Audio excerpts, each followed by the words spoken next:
If you happen to be further downtown, there's a relatively new park that many consider nothing short of a miracle of urban renewal.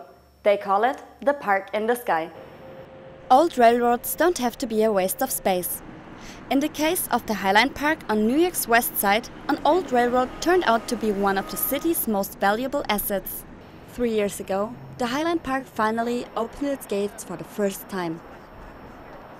The Highline is a non-profit organization maintained by the so-called Friends of the Highline.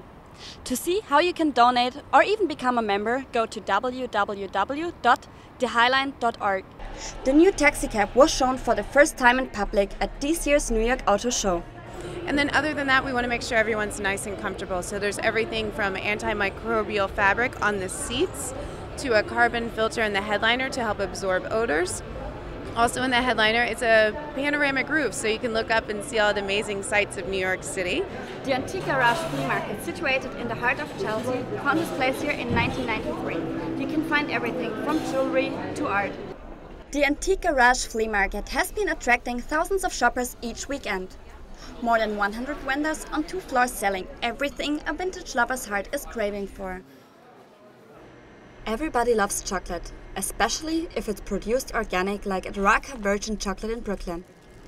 Hope is that we grow to a national company, that we have national distribution, that we're in grocery stores across the country, and that people recognize us as a chocolate bar that's going to be delicious and taste unique and amazing, and that also is out there for a social good and committed to doing business in line with its values.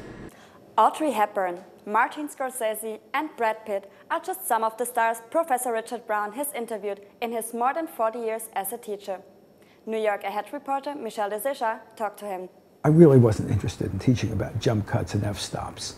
And I don't teach about that. I teach about why do you feel that way about film. And I like to think it's a different kind of teaching, because that's what's of interest to me. And that's about how people feel about themselves.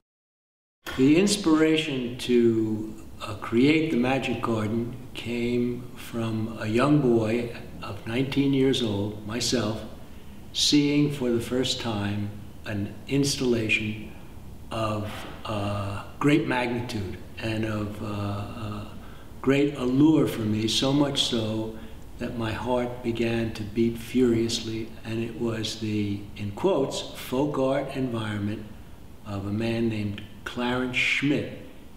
And I said, I love what you do.